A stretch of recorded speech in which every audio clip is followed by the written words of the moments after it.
नमस्कार दोस्तों, बोले इंडिया के एक और नए वीडियो में आप सबका स्वागत है। मैं हूं मंजर आलम। दोस्तों, आपके घर में अगर स्मार्ट टीवी है और आप या घर वाले वेब सीरीज देखा करते हैं तो इससे पहले कि आपका टीवी आपको कोई बड़ी मुसीबत में डाल दे, आज का ये वीडियो आप अंत तक ज़रूर देखिएगा। दोस्तों, बॉलीवुड को बदनाम करने वाले एमडी ड्रग्स के बारे में आप सब जानते होंगे, आप सुने भी होंगे। ये वो नशा है जिसका असर बॉडी में 48 घंटे तक रहता है और लाखों लोग इसके शिकार हैं। लेकिन इन दिनों लोग हॉलीवुड और बॉलीवुड के परोसे नए ड्रग्स का शिकार हो रहे हैं, जिसका नाम है बिंज वॉचिंग। मीडिया रिपोर्ट्स की माने तो ये नशा आग की तरह फैल रहा है। सबसे पहले जानते हैं कि बिंज वॉचिंग आखिर होता क्या है। बिंज का अर्थ होता है कोई काम को लगातार करना। इसी प्रकार बिंज वॉचिंग का अर्थ होता है किसी कार्यक्रम के एपिसोड्स को एक के बाद एक लगातार देखते चले जाना। जैसा कि आप भी जानते हैं, पहले जब टेलीविजन में चलने वाले सीरियल्स को रोजाना एक एक कर देखना पड़ता था, अगले दिन हम दूसरे भाग का बेसब्री से इंतजार करते थे। लेकिन अब ऐसा नहीं होता है। आजकल अत्याधुनिक मोबाइल और इंटरनेट के चलते हम किसी भी सीरियल या उसके एपिसोड्स को लगातार कई घंटे तक देख लेते हैं और इस तरह से लगातार सीरियल देखने को ही बिंज वॉचिंग कहा जाता है। साधारण तौर पर इस शब्द का प्रयोग हम वेब सीरीज के लिए करते हैं। कई बड़े प्लेटफॉर्म जैसे नेटफ्लिक्स, अमेजॉन, मैक्स प्लेयर जैसे प्लेटफॉर्म 8-10 एपिसोड्स की वेब सीरीज बनाते हैं, जिन्हें अक्सर कई यूजर्स द्वारा बिंज वॉच किया जाता है। यानी वो एक ही बार में लगातार कई घंटे तक टीवी देखते हैं और जब तक सभी एपिसोड देख नहीं लेते, टीवी के सामने से हटने का नाम तक नहीं लेते। इसीलिए बिंज वॉचिंग को नया ड्रग्स का नाम दिया जाने लगा है। दोस्तों, जब हम बिंज वॉचिंग को एक ड्रग्स का नाम देते हैं तो फिर इस ड्रग्स का दुष्परिणाम की बात भी करना बहुत ज़रूरी हो जाता है। इस संदर्भ में जिन घटनाओं का जिक्र हम यहाँ करने जा रहे हैं, उससे जानकर आपके रोंगटे खड़े हो जाएंगे। स्क्रीन पर 24 जुलाई का ये हेडलाइन पढ़िए। माँ देखती रह गई वेब सीरीज और बेटी पहुँच गई मौत के मुंह तक। दोस्तों, यह मामला जयपुर का है, जहां 3 महीने की एक बच्ची 8 घंटे तक बुखार में तड़पती रही, लेकिन ओटीटी पर वेब सीरीज देखने में व्यस्त मां को इसका एहसास तक नहीं हुआ कि उसकी बगल में पड़ी बच्ची बुखार से तड़प रही है।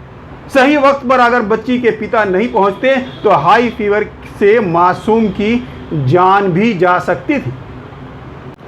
अब ये एक और हेडलाइन देखिए। परी आकर जान बचा लेगी। वेब सीरीज देखने के बाद 11वीं मंजिल से कूद पड़ा एक लड़का। 22 फरवरी को यह घटना कोलकाता में घटी थी।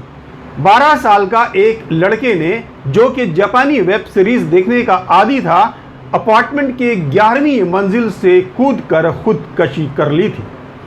पुलिस के जांच के बाद यह बात सामने आई थी कि लड़का अपने अपार्टमेंट की छत से इस उम्मीद के साथ कूद गया था क्योंकि उसे लगता था कि उसे भी एक परी आकर बचा लेगी, जैसा कि जापानी वेब सीरीज प्लैटिनियम एंड में चमत्कार होते दिखाया जाता है। दोस्तों, ये तो सिर्फ 2 घटनाएं थीं जिसका जिक्र मैंने यहाँ किया, लेकिन अगर आप इंटरनेट पर सर्च करेंगे तो आपको इस तरह के सैकड़ों घटनाएं पढ़ने को मिल जाएंगे। दोस्तों, आपको जानकर हैरानी होगी कि बिंज वॉचिंग पर भारत में दिसंबर 2021 में एक स्टडी पब्लिश हुई थी। स्टडी के अनुसार भारत में हर 5 में से 4 स्मार्टफोन यूजर लगातार ओटीटी कंटेंट देखते हैं। इस स्टडी में बिंज वॉचिंग के भी कई कारण गिनाए गए थे, जिसमें एक ये भी था कि बिंज वॉचिंग का चलन कोरोना महामारी के दौरान काफ़ी तेज़ी से बढ़ा था। स्टडी कहती है कि लॉकडाउन के दौरान लोगों के टाइम पास का सबसे बड़ा जरिया मोबाइल और ओटीटी प्लेटफॉर्म बन गया था। आंकड़े बताते हैं कि वर्ष 2012 में नेटफ्लिक्स का 5 मिलियन सब्सक्राइबर थे, जो वर्ष 2020 में बढ़कर 167 मिलियन हो गए और आज के समय में नेटफ्लिक्स का 220 मिलियन ग्राहक हैं।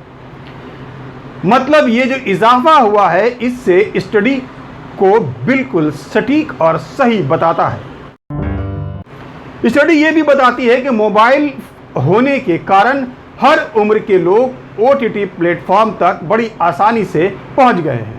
OTT प्लेटफॉर्म उपभोक्ताओं को बिना कमर्शियल ब्रेक के अपने सुविधाजनक समय में अपने पसंदीदा शो देख सकने का आज़ादी देता है, जिससे लोग अपना खाली समय OTT प्लेटफॉर्म पर बहुत ज़्यादा बिताने लगे हैं। साइकियाट्रिस्ट और साइकोलॉजिस्ट मानते हैं कि एक बार में 8 से 10 घंटे तक लगातार वेब सीरीज देखना ड्रग्स एडिक्शन की तरह है, जिसमें यूजर्स की पर्सनालिटी तक चेंज हो रही है। मेडिकल साइंस ये कहता है कि बिंज वॉचिंग की लत हमारे दिमाग में डोपामाइन छोड़ती है। ये एक तरह का हैप्पी हार्मोन है जो दिमाग और शरीर को वेब सीरीज लगातार देखते रहने के लिए प्रेरित करता रहता है। ये बिल्कुल वही प्रक्रिया है जिसका अनुभव ड्रग्स या अन्य एडिक्शन के दौरान महसूस की जाती है। अब इसे सरल भाषा में इस तरह से समझ सकते हैं कि यदि क्यूरियोसिटी के कारण कोई व्यक्ति 5-6 बार ड्रग्स लेता है तो उसके बाद उसे आदत में बदलने में देर नहीं लगती। वो दुनियादारी से खुद को दूर करने लगता है। ड्रग्स उसे खुशी देने लगती है, उसे खुशी महसूस होने लगती है। ड्रग्स लेने से उसे खुशी महसूस होने लगती है। ठीक इसी तरह बिंज वॉचिंग भी काम करती है। शुरुआती मकसद केवल शौक या टाइम पास करना होता है, लेकिन एक एपिसोड पूरा करने के बाद दिमाग में दूसरा, फिर तीसरा और फिर क्लाइमेक्स तक देखने का क्रेज बढ़ता चला जाता है। सीनियर साइकियाट्रिस्ट डॉक्टर मनसवी बताते हैं कि लगातार घंटों मोबाइल देखने का चस्का ड्रग्स की तरह है। बिंज वॉचिंग के प्रभाव अभी शुरुआती हैं, लेकिन लत बढ़ गई तो फिर परिवार और समाज को इसके बारे में सोचना पड़ सकता है। वहीं senior psychiatrist doctor Anita Gautam बताती हैं कि युवा 7 से 10 घंटे तक अगर मोबाइल पर लगातार वेब सीरीज देखते हैं तो उन्हें उनका दिमाग और शरीर अपने तरीके से चेतावनी देते हैं। यहाँ मानसिक और शारीरिक दुष्प्रभाव की संख्या बढ़ने लगती है। बिंज वॉचिंग के बारे में इतना सब कुछ जानने के बाद आप जरूर सोच रहे होंगे कि इससे बचा कैसे जा सकता है, तो वो भी सुनिए। क्लिनिकल साइकोलॉजिस्ट एवं काउंसलर डॉक्टर मनीषा गौड़ का कहना है कि यदि किसी को आदत पड़ जाती है तो उससे छुटकारा भी पाया जा सकता है। बस खुद का डिटर्मिनेशन, पेरेंट्स और दोस्तों का साथ जरूरी होना चाहिए। आपको वेब सीरीज देखने का समय सीमित या निर्धारित करना होगा। इसके लिए 2 घंटे का समय ही काफ़ी है। अगर आपको वेब सीरीज देखने की लत महसूस होने लगे तो अपना ध्यान पढ़ाई या जॉब में लगाने का प्रयास कीजिए। अगर जॉब करते हैं तो जॉब में, और पढ़ाई करते हैं तो पढ़ाई। और एक बात तो सभी जगह बताई जाती है कि फैमिली या दोस्तों के साथ समय बिताना वेब सीरीज देखने से ज़्यादा अच्छा और सही है। सुबह और शाम को वॉक करना या फिर खेलने का समय भी तय करना चाहिए। और इन सब के बावजूद अगर आप वेब सीरीज के कंटेंट देखते हैं और आपके अंदर चिड़चिड़ेपन या झगड़े की प्रवृत्ति बढ़ रही है तो तत्काल साइकोलॉजिस्ट या साइकियाट्रिस्ट से काउंसिल लेना बहुत ज़रूरी हो जाता है। दोस्तों, आपको ये जानकर और हैरानी होगी कि OTT प्लेटफॉर्म एक बड़ा उपभोक्ता बाजार बन चुका है। भारत में वर्ष 2021 में OTT बाजार 1.5 अरब डॉलर का था, जो वर्ष 2025 तक 4 अरब डॉलर का हो जाएगा। वहीं ऐसा अनुमान है कि वर्ष 2030 तक ये बाजार 12.5 अरब डॉलर पार कर सकता है। दोस्तों, इस वीडियो को देखने के बाद आप इस नए ड्रग्स यानी बिंज वॉचिंग के बारे में क्या सोचते हैं, कमेंट बॉक्स में अपनी राय जरूर दीजिएगा। वीडियो को लाइक कीजिए, दोस्तों में शेयर कीजिए और मेरे चैनल को सब्सक्राइब कर लीजिए। बेल आइकन जरूर दबाइएगा ताकि मेरे हर आने वाली वीडियो की सूचना सबसे पहले आपको मिल जाए। मेरे चैनल में थैंक्स ऑप्शन भी शुरू हो चुका है। थैंक्स बटन दबाकर आप मेरी मदद भी कर सकते हैं। आपकी छोटी सी मदद इस चैनल को आगे बढ़ाने में मुझे बड़ा हौसला देता है। अगर आप मेरे चैनल का मेंबरशिप लेना चाहते हैं तो ज्वाइन बटन दबाकर आप मेंबरशिप भी ले सकते हैं। दोस्तों आज के इस वीडियो में इतना ही। अगले वीडियो में फिर मिलेंगे और आपको बताएंगे कि इंडिया क्या बोल रहा है। तब तक के लिए नमस्कार।